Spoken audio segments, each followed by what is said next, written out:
préparation mystique ndeysaan quelle préparation mystique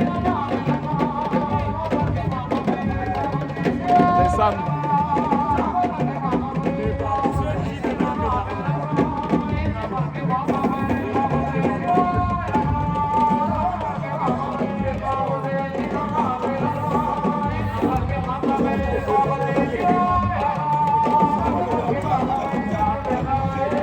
gaay final bi du yomb de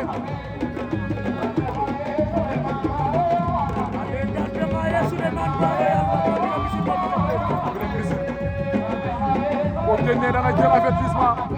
du génn